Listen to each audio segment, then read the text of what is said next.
The clock showed 6:12 p.m. on April 8th, 2025.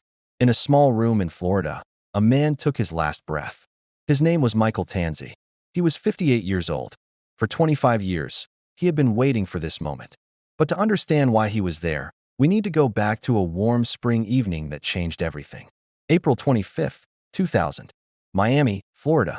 The sun was setting, painting the sky orange and pink. Janet Acosta was finishing her shift at the Miami Herald newspaper. She was 54 years old, a hard worker, and a mother. She had no idea that someone was watching her.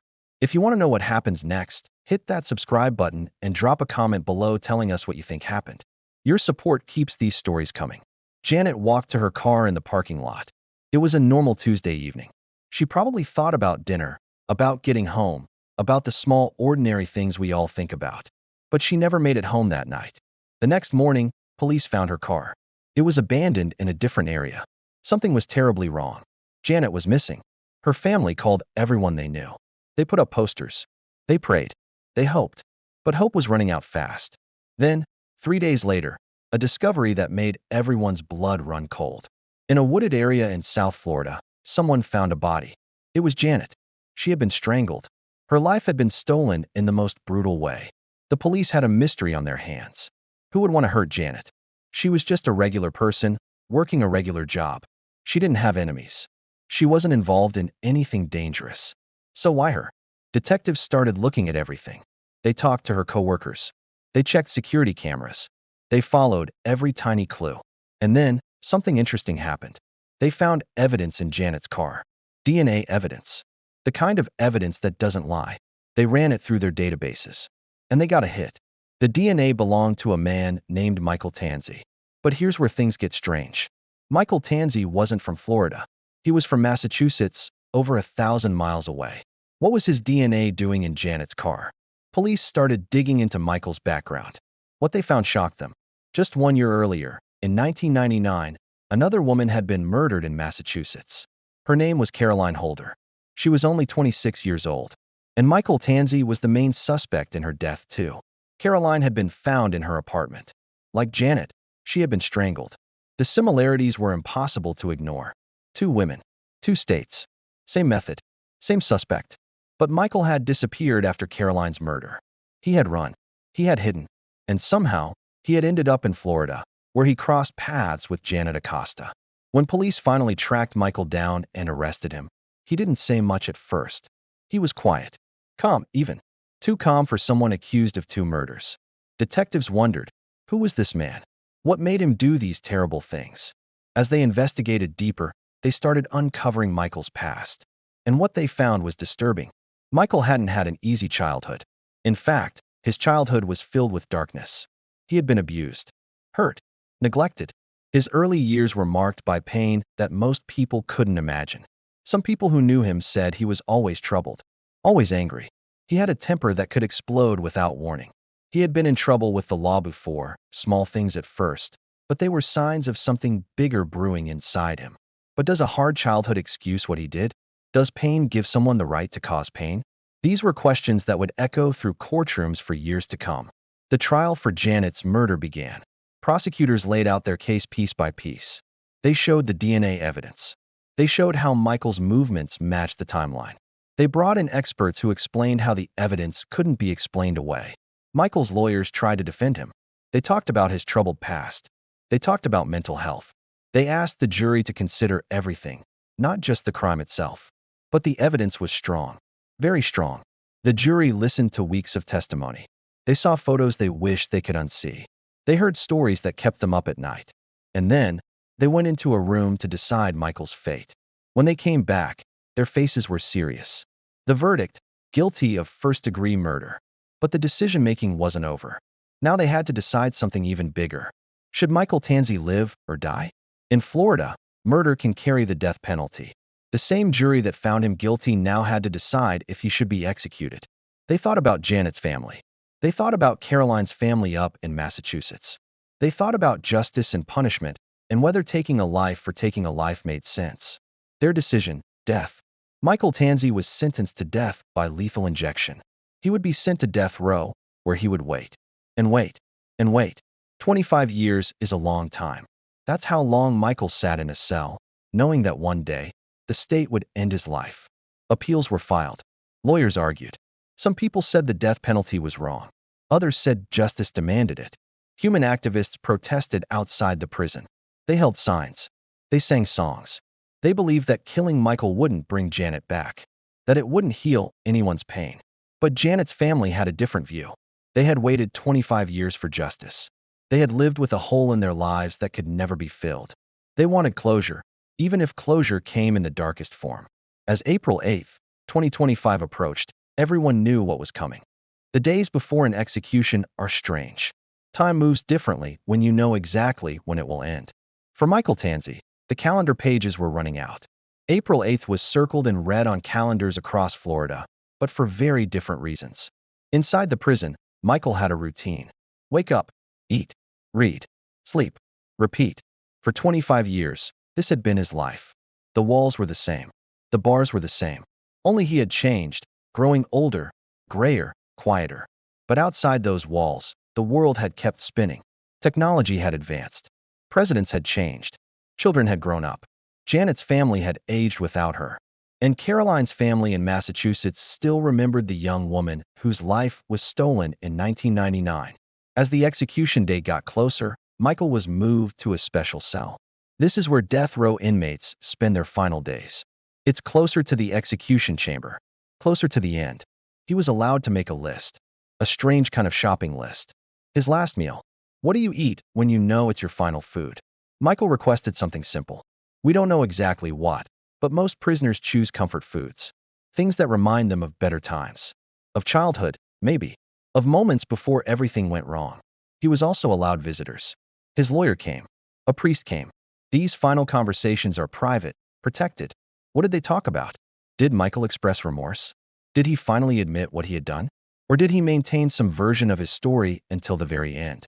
Drop a comment below with your thoughts on the death penalty. Is it justice or is it wrong? We want to hear from you. The families had decisions to make too. Would they watch?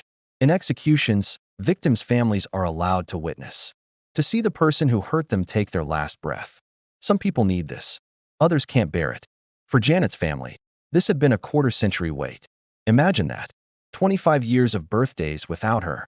25 Christmases with an empty chair. 25 years of wondering, what if? What if she had left work 5 minutes earlier? What if she had parked somewhere else?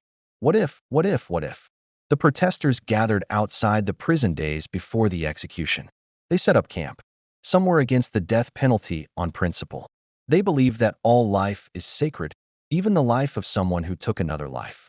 They held candles. They prayed. They chanted. Others came to support the execution. They held signs too. Signs that said, "Justice for Janet." Signs that reminded everyone that a woman had been murdered, that her life mattered, that consequences should exist for terrible actions. The divide was clear. Two groups of people, both believing they were on the side of right. Both believing they were honoring Janet in their own way. Inside the prison, preparations were underway. The execution chamber was checked and double-checked. The chemicals for the lethal injection were prepared. These aren't simple household chemicals. They're specifically chosen to stop a human heart. The process has 3 stages. First, a drug to make the person unconscious. Second, a drug to paralyze the muscles. Third, a drug to stop the heart. It's designed to be clinical, efficient, as humane as killing someone can be, if such a thing is even possible. The execution team practiced. Yes, they practice. They run through the steps without an actual person, making sure everything works, making sure nothing goes wrong. Because botched executions are nightmares. They've happened before in other states. Equipment failures, wrong doses, prisoners remaining conscious, in pain, for much longer than they should. Florida wanted this to go smoothly. The media was watching. The nation was watching. This was a high-profile case because of the connection to the Miami Herald, because of the 25-year wait, because of the questions it raised. On April 7th, the day before the execution, Michael was asked if he wanted to make a final statement. He was told he could write something down or prepare to speak. This would be his last chance to say anything to the world.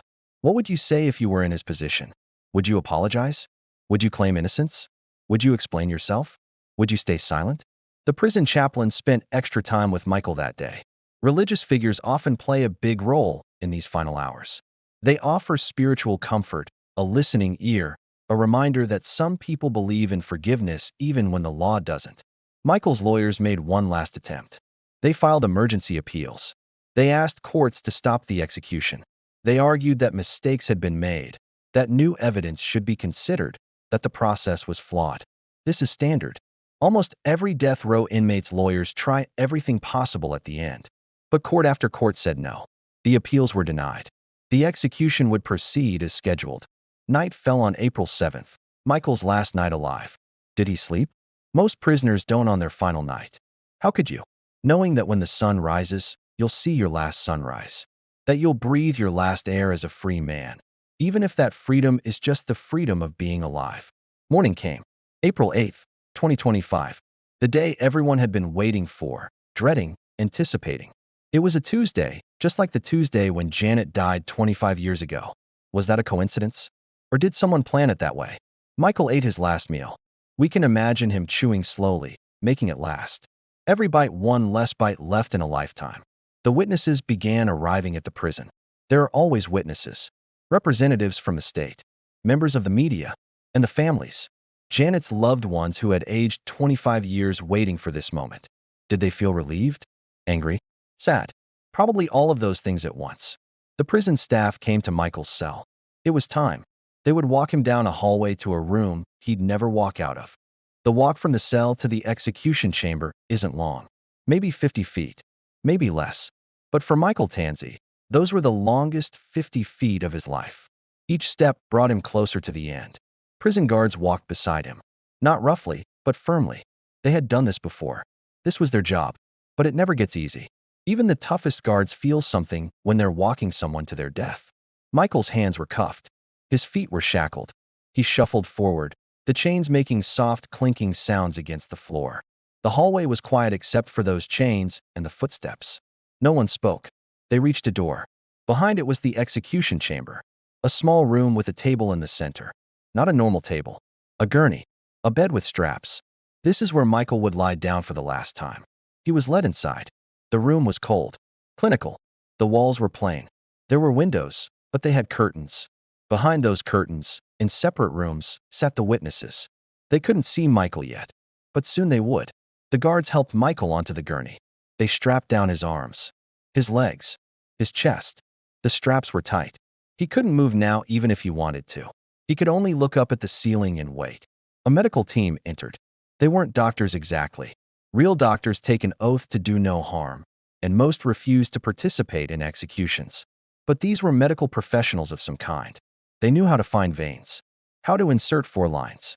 They worked quietly, professionally. 1 line in each arm. Backup lines, in case one failed. The needles went in. Michael might have winced. The 4 tubes were connected to machines in another room. The executioners would be in that room, pushing the drugs through those tubes. They wouldn't even be in the same room as Michael. Distance makes it easier, perhaps. Everything was ready. The warden entered. He asked Michael if he had any last words. This was the moment. Michael could say anything. Apologize. Explain. Deny. Whatever he wanted. Michael took a breath. His voice was quiet but steady. We don't know his exact words because final statements are often kept private unless the family wants them shared.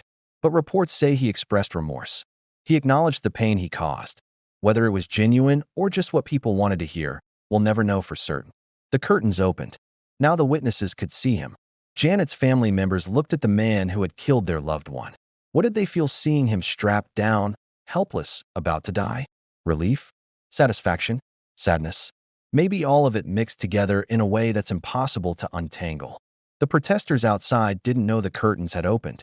They were still chanting, still holding their signs. Some prayed. Some cried. The divide between those supporting and opposing the execution remained strong even in these final minutes. Subscribe if you're finding this story compelling. Your support means everything to us. Inside the chamber, the warden gave a signal. In the other room, the executioners began. The first drug went through the 4 lines. This was the sedative. It was supposed to make Michael unconscious within seconds. His eyes would close. He would drift off like falling asleep.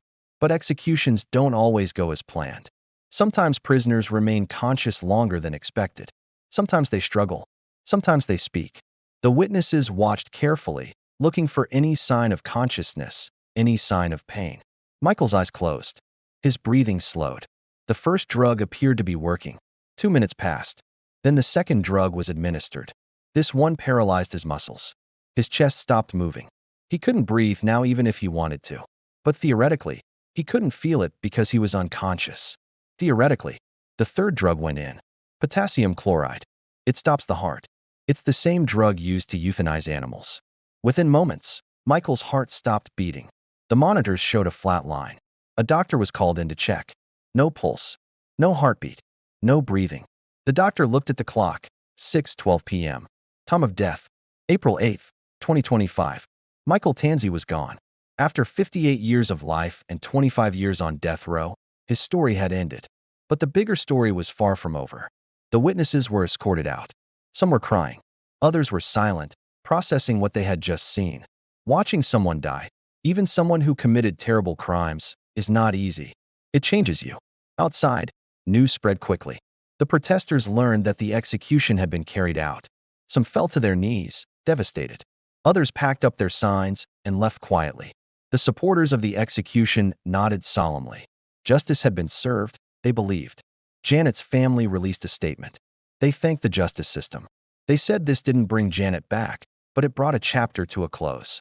They could finally, maybe, begin to truly heal. But what about Caroline's family up in Massachusetts? Michael was never formally tried for her murder. The Florida case came first, and once he was sentenced to death, there was no need to pursue the Massachusetts case. Caroline's family got less closure. Their loved one's killer was dead, yes, but there was no trial specifically for her. No day in court where her story was fully told. The media reported the execution across the country. Headlines read, "Convicted killer executed after 25 years, and death row inmate dies for Miami Herald employee's murder." The story was retold again and again. Janet's face was in newspapers. Michael's mugshot was on television screens. And people debated, as they always do, is the death penalty justice? Or is it revenge? Does it deter crime? Or does it just create more death? Can a government be trusted with the power to kill its own citizens? Or is it sometimes necessary for the worst crimes? There are no easy answers.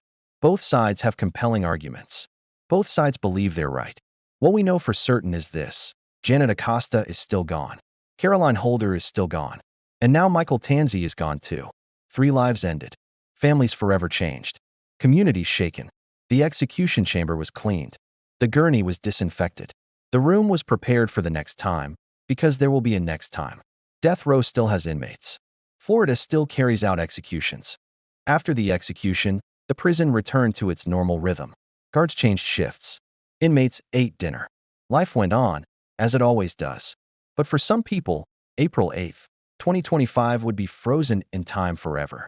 Janet's family went home that night to empty houses that felt different somehow. The weight they'd been carrying for 25 years had shifted. Not gone, but changed. Grief doesn't disappear when justice is served.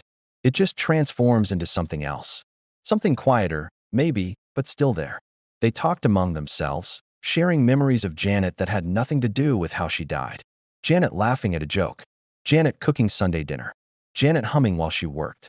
These were the memories they wanted to hold on to. Not the trial. Not the evidence photos. Not the execution. Just Janet. In Massachusetts, Caroline's family heard the news. For them, it was complicated. Michael had never been formally convicted of killing Caroline, even though police believed he did it. There was no trial for her. No jury that said guilty specifically for taking her life. They were grateful he could never hurt anyone else. But something felt unfinished. Caroline had been so young. Only 26. Her whole life ahead of her. Dreams she'd never achieve. Children she'd never have. Growing old was stolen from her in 1999, and unlike Janet's family, Caroline's family never got their full day in court. The protesters who had gathered outside the prison dispersed. Some went back to their regular lives, to their jobs and families. But for the dedicated activists who fight against the death penalty, this wasn't the end. It never is. There are more people on death row, more executions scheduled, more battles to fight. They would tell you that executing Michael didn't prevent future murders. That statistically, states with the death penalty don't have lower murder rates than states without it. That keeping someone in prison for life without parole would have been punishment enough. That we should be better than the criminals we punish. On the other side, victims' rights advocates would tell you something different. They'd say that some crimes are so terrible that death is the only appropriate response. That life in prison costs taxpayers money year after year. That families deserve the ultimate justice. That society must draw a line and say this far, no further. Both sides love their families. Both sides want safety. Both sides want justice. They just disagree fundamentally on what justice means.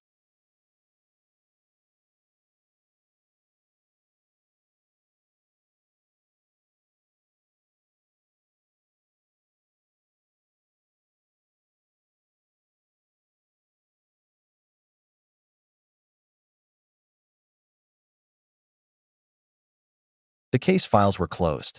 Boxes of evidence were stored away. The courtroom transcripts were archived. Physical evidence was cataloged. Everything was documented, preserved, in case future researchers or lawyers or journalists wanted to examine the case. And they will. Cases like this become teaching tools. Law students study them. Ethics classes debate them. Criminologists analyze them. Michael Tanzi's name will appear in textbooks and legal databases for years to come, not as a person, but as a case number, a precedent, a statistic. But let's not forget what started all of this. Let's go back to the beginning for a moment.